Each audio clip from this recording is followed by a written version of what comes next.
வணக்கம் நேயர்களே, இன்றைய பரபரப்புக்கு உங்களை அன்புடன் வரவேற்கிறோம். வழங்குவதற்காக ஜிபஸ்டின்.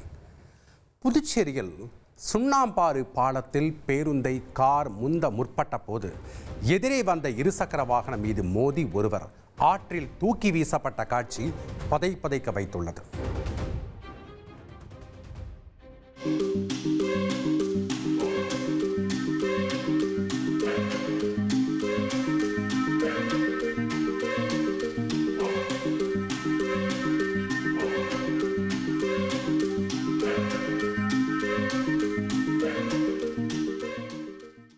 விபத்தில் சிக்கி ஆற்றில் தூக்கி வீசப்பட்ட நபரை தேடி வந்த தீயணைப்புத் துறையினர் சுமார் 1 மணி நேர போராட்டத்திற்கு பிறகு சடலமாக மீட்கப்பட்டார்.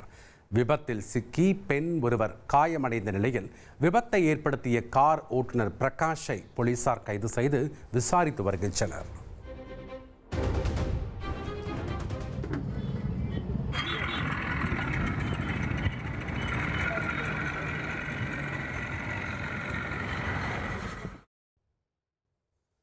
அறந்தாங்கியில் மின் விநியோகத்திற்காக இடையூறாக இருந்த மரக்கிளையினை வெட்டிய மின்வாரிய ஊழியரை உருட்டுக்கட்டையால் தாக்கிய சம்பவம் அதிர்ச்சியை ஏற்படுத்தியுள்ளது.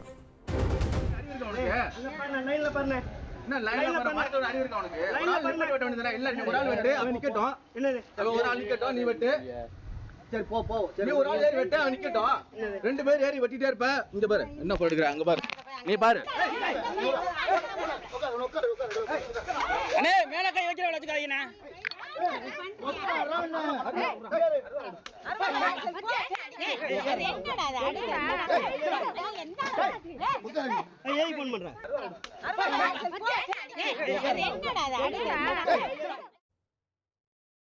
ஹோசூர் அருகே தமிழக கர்நாடக எல்லையான ஜூஜுவாடி பகுதியில் உள்ள குப்பை கிடங்கில் பயங்கர தீ விபத்து நேரிட்டது.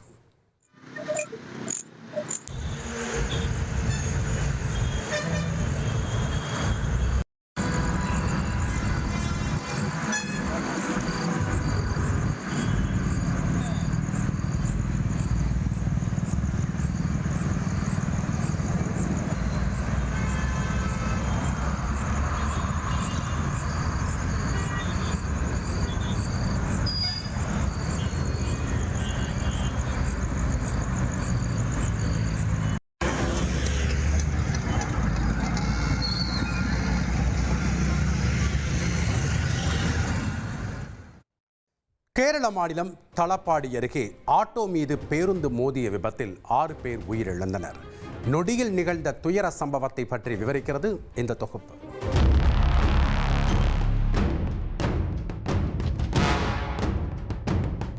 கேரள மாநிலம் தலப்பாடியில் பேருந்துக்காக தம்பதி நின்று கொண்டிருந்தனர்.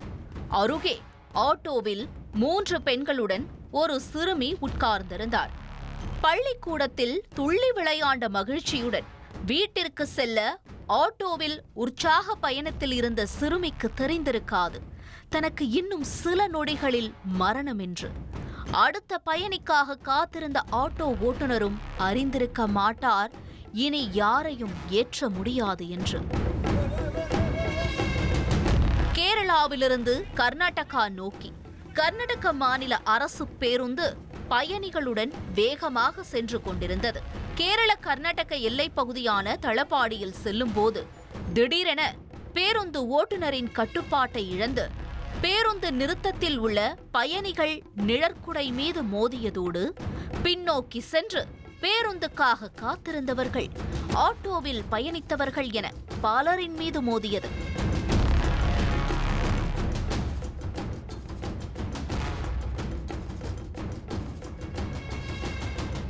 இந்த விபத்தில் ஆட்டோ ஓட்டுநர் ஹைதர் அலி, நஃபீசா, கத்தீஜா, ஆயிஷா ஃபிதா, நஃபீசாவின் தாயார் ஹம்சம்மா குட்டி என 4 பெண்கள், சிறுமி ஹஸ்னா உட்பட 6 பேர் மரணமடைந்துள்ளனர். பேருந்துக்காக காத்திருந்த 2 படுகாயமடைந்த நிலையில் மருத்துவமனையில் அனுமதிக்கப்பட்டுள்ளனர். நொடிகளில் 6 பேர் மரணமடைந்த சம்பவம் அப்பகுதியில் பெரும் துயரத்தை ஏற்படுத்தியுள்ளது.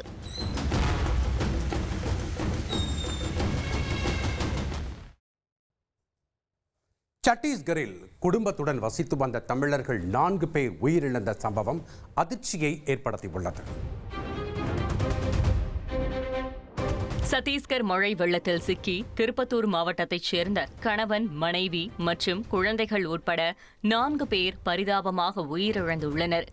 பாரண்டப்பள்ளி கிராமத்தைச் சேர்ந்த ராஜேஷ்குமார் என்பவர் சத்தீஸ்கர் மாநிலத்தில் 15 வருடங்களாக குடும்பத்துடன் வசித்து வந்தார்.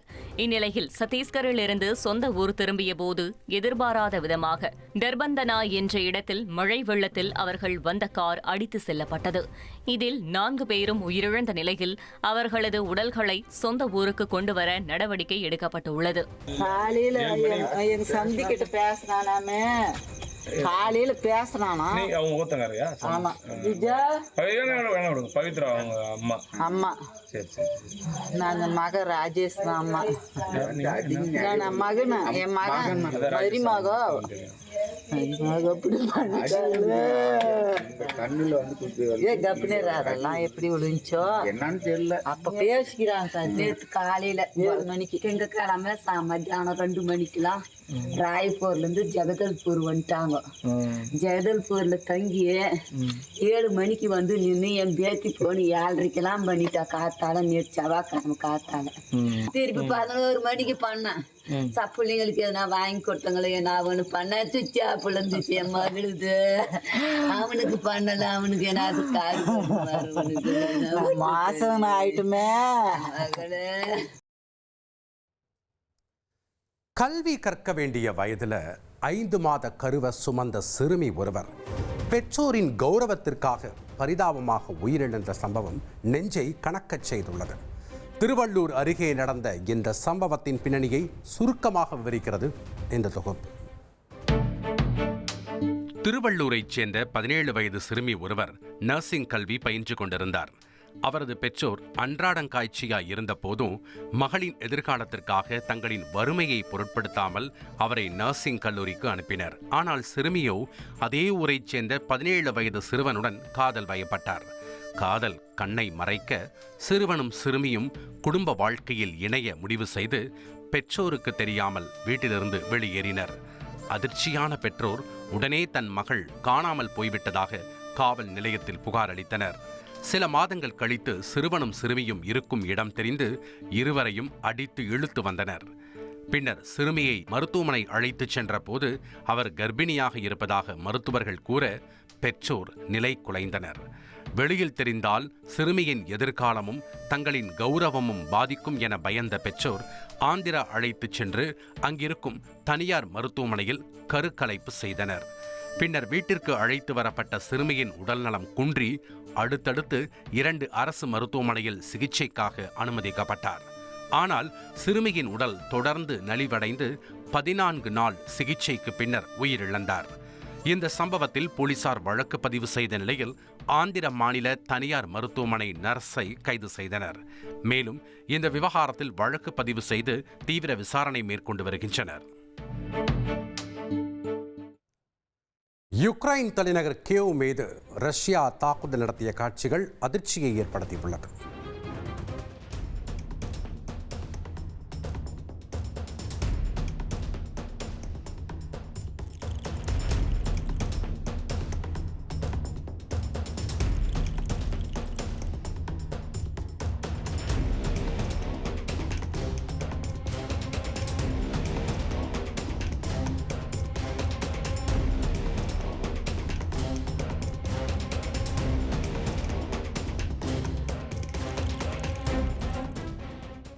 ஜம்மு காஷ்மீரில் பெய்த கனமழையால் மக்களின் இயல்பு வாழ்க்கை முடங்கியதோடு வீடுகளை இழந்து மக்கள் பரிதவிப்பது பெரும் சோகத்தை ஏற்படுத்தியுள்ளது.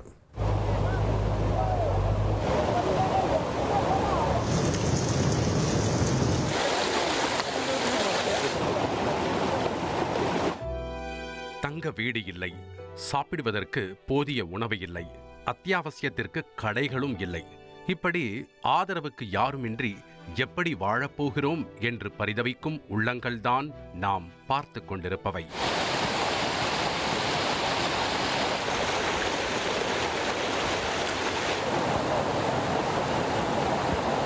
வீடியோவில் வருபவை ஜம்மு காஷ்மீரின் பதேர்வா நகரில் ஆற்றங்கரையோரம் இருக்கும் பகுதிகள்.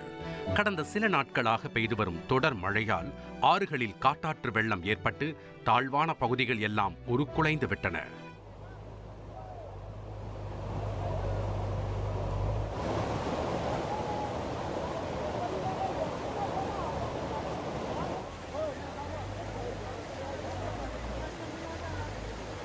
तो ये कोई 2:30-3 बजे की बात है.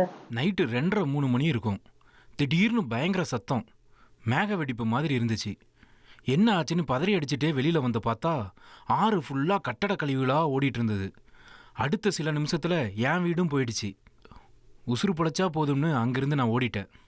இவர் மட்டுமில்லை, பதேர்வா சுற்று வட்டாரத்தில் உள்ள பல்வேறு பகுதிகளில் இதே நிலைதான். வீட்டை இழந்து உடைமைகளை இழந்து மக்கள் நிர்கதியாய் தவிப்பது பெருஞ்சோகத்தை ஏற்படுத்தியுள்ளது.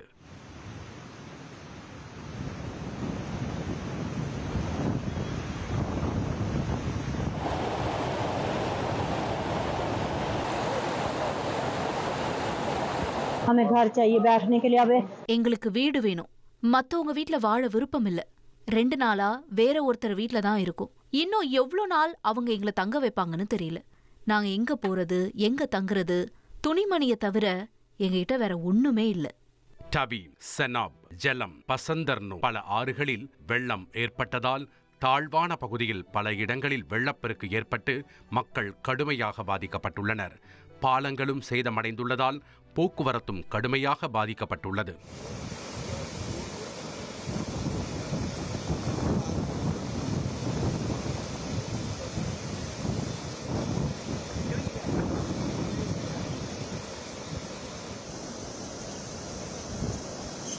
लगभग 35 घर हमारे.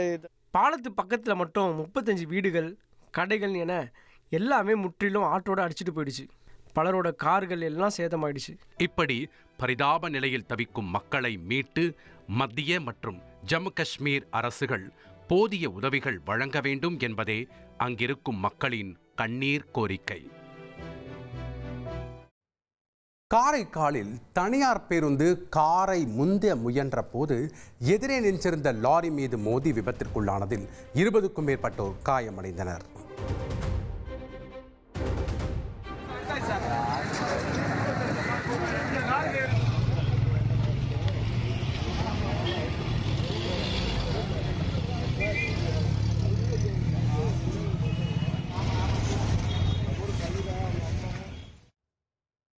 ஹரியானாவில் சாலையில் நடந்து சென்ற பெண்களிடம் சில்மிஷம் செய்த 2 இளைஞர்களை போலீசார் பிடித்து நையப்புடைத்தனர். ஹரியானாவில் சாலையில் நடந்து சென்ற பெண்களிடம் சில்மிஷம் செய்த 2 இளைஞர்களை போலீசார் பிடித்து நையப்புடைத்தனர். உத்தரப்பிரதேச மாநிலம் பாக்வத் பகுதியைச் சேர்ந்த பிரமோத் மற்றும் சஞ்சீவ் ஆகிய 2 இளைஞர்கள் ஹரியானா மாநிலம் பானிபட்டுக்கு ஆடை கழிவுகளை வாங்க பைக்கில் சென்றனர். அப்போது சாலையை கடந்த பெண்களிடம் சில்மிஷம் செய்தனர்.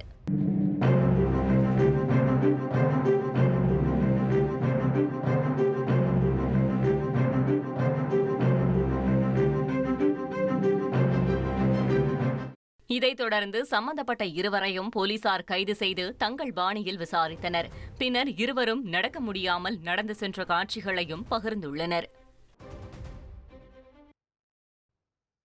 தாவேகா மாநாட்டில் பவுன்சர்களால் தாக்கப்பட்டேன் என ஏற்கனவே ஒரு வாலிபர் காவல் நிலையத்தில் புகார் அளித்திருந்தார்.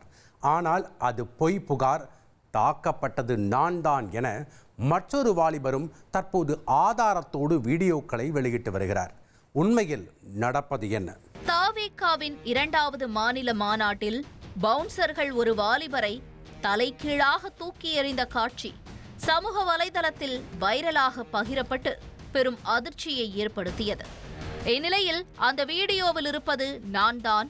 ஆர்வ மிகுதியிலும் உற்சாக மிகுதியிலும் விஜயை நோக்கி ஓடி சென்ற போது தன்னை பவுன்சர்கள் கண்மூடித்தனமாக தூக்கி எறிந்து விட்டதாக பெரம்பலூர் மாவட்டத்தைச் சேர்ந்த சரத்குமார் என்கிற வாலிபர் காவல் கண்காணிப்பாளரிடத்தில் புகார் அளித்திருந்தார். பார்க்கணுங்கிற ஆசையில் கிட்ட போகும்போது அவர் சுற்றி இந்த பவுன்சர் என்னை தூக்கி கீழே கடாசிட்டாங்க. நான் சுதாரிச்சுக்கிட்டதுனால கம்பியை பிடிச்சி தொங்கிக்கிட்டேன். அதனால் மனசு ரீதியாகவும் உடல் ரீதியாகவும் எனக்கு சில காயங்கள் ஏற்பட்டிருக்கு. இதுக்கு முன்னாடி வந்து ஒரு வீடியோ போட்டிருப்பேன், அது நான் இல்லை, அது வேறு பையன் அப்படின்னு சொல்லியிருப்பேன். நம்மளால் கட்சிக்கு எந்த ஒரு கெட்ட பேர் வந்துடக்கூடாது அப்படின்னு தான் அந்த வீடியோ போட்டிருந்தேன். என்னை கட்சி தலைமையிலேருந்து எனக்கு யாரும் ஃபோன் பண்ணி எதுவும் விசாரிக்கவும் இல்லை, எதுவும் பண்ணவும் கிடையாது. பவுன்சர்கள் தாக்கியதில் சரத்குமாருக்கு உட்காயம் ஏற்பட்டுள்ளதாகவும் மகனின் மருத்துவ செலவுக்குரிய நிவாரணத்தை பெற்றுத்தர வேண்டுமென சரத்குமாரின் தாயாரும் தெரிவித்திருந்தார். மனுஷனோட உயிரா சார்? என்ன சார், ஒரு பொம்மையா, ஒரு குப்பையா? சொல்லுங்க சார். எவ்வளோ ஒரு ஆசையா விஜய் மேலே ஒரு ஆர்வமாக தானே அவன் போயிருக்கான். அவன் உறுப்பினர்காரரை எடுத்து வச்சுக்கிட்டு இந்த எங்கள் ஊர் பங்குனி உத்திரம் தேர் நடந்துச்சு, எனக்கு தெரியாமல் 2000 ரூபா கடன் வாங்கி 3-4 பேனர் விஜயை போட்டு போட்டா போட்டு கட் அவுட் வச்சிருக்கான். ஏப்பா நம்ம வீட்டு சோத்து கூட அரிசி இல்லாமல் நம்ம கஷ்டப்படுறோம், காசு ஏதுறாங்கிறான் ஒரு எங்கள் நாத்தனார் வீட்டுக்காரரு. அவங்ககிட்ட 2000 ரூபா பணம் கடன் வாங்கி இவன் 3 பேனர் வச்சிருக்கான் விஜய் போட்டு இவன் கட் அவுட் அடிச்சு வச்சிருக்கான். எங்கள் சின்ன பையன் இவனையும் போட்டு. ஏன்டா நமக்கு தேவையாடா 2 மாதம் நம்ம 3 மாதம் நம்ம 2 பையன் அரிசி எடுத்தாலும் சாப்பிடலாப்பா அப்படின்னு சொல்கிறான். விடுமா அப்படிங்கிறான். என்ன சொல்கிறேன், எங்களுக்குள்ள என் பையனை தூக்கி வீசினா ஏற்பாடு எங்களுக்கு வேணும். இதன் அடிப்படையில் தவிக தலைவர் விஜய் மீதும் அவரின் பாதுகாப்பு பணியில் ஈடுபட்டிருந்த 10 பவுன்சர்கள் மீதும் ஏற்கனவே வழக்கு பதிவு செய்யப்பட்டிருந்தது. அதோடு பவுன்சர்கள் தூக்கி வீசிய வைரல் வீடியோவில் வாலிபர் அணிந்திருந்த சட்டையும் புகார் அளிக்க வந்தபோது சரத்குமார் அணிந்திருந்த சட்டையும் ஒன்றாக மேட்ச் ஆனதால் பலரும் அவர்தான் அந்த பையன் என்று நினைத்திருந்தனர். ஆனால் சரத்குமார் சொல்வது முற்றிலும் பொய். பவுன்சர்கள் என்னைத்தான் ராம்பிலிருந்து தூக்கி வீசியதாக விழுப்புரம் மாவட்டம் திருவெண்ணைநல்லூர் தாலுகாவிற்கு உட்பட்ட சரவணபாக்கம் பகுதியைச் சேர்ந்த அஜய் என்கிற வாலிபரும் தற்போது அதே கோடு போட்ட சட்டையோடு மாநாட்டிற்கு வந்த வீடியோக்களை வெளியிட்டு அதிர்ச்சியை ஏற்படுத்தியுள்ளார். இது தொடர்பாக ஏற்கனவே அஜய் கருப்பு சட்டை அணிந்து ஒரு விளக்க வீடியோவை வெளியிட்டிருந்த நிலையில் தற்போது அவரும் பிளடி ஸ்வீட்டாக புகார் கொடுக்க சென்றபோது சரத்குமார் அணிந்திருந்த அதே கோடு போட்ட சட்டையோடு பத்திரிகையாளர்களை சந்தித்து அனைவருக்கும் ஷாக் கொடுத்தார். மேலே ஏறி ஓட நான் தான் அது பவுன்சர் எனக்கு தூக்கி போட்டுருவாரு. நான் கீழே தூக்கி போட்டோன்னே நான் கெட்டியமாக கம்மியாக பிடிச்சிக்குவேன். ஆனால் இது வந்து பொய்யான நியூஸை பரப்புறாங்க. இது யாரும் நம்பிடாதீங்க, பொய்யான நியூஸை பரப்புறாங்க. ஆனால் வந்து நான் அப்போ வந்து தூக்கி போட்டோன்னே பவுன்சர் வந்து அந்த இன்னொரு பவுன்சர் ஆப்போசிட்டில் போகிற ஒரு சாரி கேட்பாரு. தளபதி வந்து பின்னாடி வான அந்த பவுன்சர் திட்டுவார், பின்னாடி வந்துடுவாங்க. இது எல்லாமே நான் எவிடன்ஸ் எல்லாமே வச்சுக்கிறேன். இப்போ வந்து பொய்யா இந்த நியூஸ் எல்லாம் பரப்புறாங்க, அவங்க மேல நடவடிக்கை எடுக்கணும். தவிகவின் 2வது மாநில மாநாட்டில் அவர்களோடு கூட்டணிக்கு யார் வரப்போகிறார்கள் என்பது தெரியாமல் கடைசி வரை சஸ்பென்ஸுடனேயே சஞ்சாரம் செய்யுமாறு விஜய் பேசியிருந்தார்.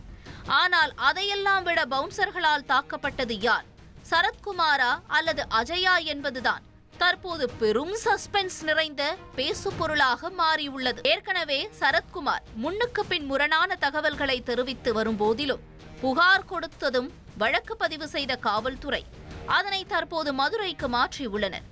இந்த சூழலில் மதுரை காவல் கண்காணிப்பாளர் அலுவலகத்திற்கு மீண்டும் அதே கோடு போட்ட சட்டை, கிரே கலர் பேண்ட் அணிந்து வந்த சரத்குமார், நீ படிச்ச ஸ்கூல்ல நான் ஹெட் மாஸ்டர் என சொல்லும் விதமாக மீண்டும் புகார் அளித்துள்ளார்.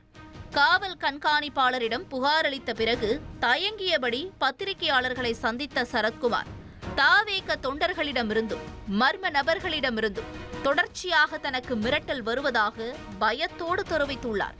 அதன் காரணமாக தனக்கும் தன்னுடைய குடும்பத்திற்கும் பாதுகாப்பு வேண்டும் என கேட்டுக்கொண்டுள்ளார். உன்னை யாரடா போய் கம்ப்ளைண்ட் கொடுக்க சொன்னது அப்படின்னு சொன்னாங்க. அது உனக்கு தேவையில்லாத விஷயம், நான் என்ன ஃபேஸ் பண்ணிக்கிறேன், ஃபர்ஸ்ட்டு ஃபோனை வச்சிருங்க அப்படின்னு கட் பண்ணிட்டேன். நீங்கள் சொல்கிற மாதிரி பார்த்தீங்கன்னா அந்தோதய ட்ரெயின் வந்து மதுரைக்கு 9 மணிக்கு தான் ரீச் ஆகுது. நீங்கள் 9 மணிக்கு மாநாட்டத்தில் ரீச் ஆனால் தான் சொல்கிறீங்க. அது எப்படி கணக்கு எனக்கு தெரியல. இதோட ஆஃப் பண்ணிக்கோங்க, எதுவும் பேச விரும்புங்க. காவல்துறையினர் முதலில் மாநாட்டில் பவுன்சர்களால் தாக்கப்பட்ட அந்த கோடு போட்ட சட்டை யார் என்பதை கண்டறிந்து மக்களுக்கு தெரிவிக்க வேண்டும் என்றும், ஒருவேளை இவர்கள் இருவரில் யாராவது பொய் புகார் அளித்திருந்தால் அவருக்கு பின்னணி கதை, திரைக்கதை, வசனம் எழுதி இயக்கிக் கொண்டிருப்பவர்கள் யார் யார் என்பதையும் கண்டறிந்து அதையும் வெளிக்கொண்டு வர வேண்டும் என நெட்டிசன்கள் வலியுறுத்தியுள்ளனர்.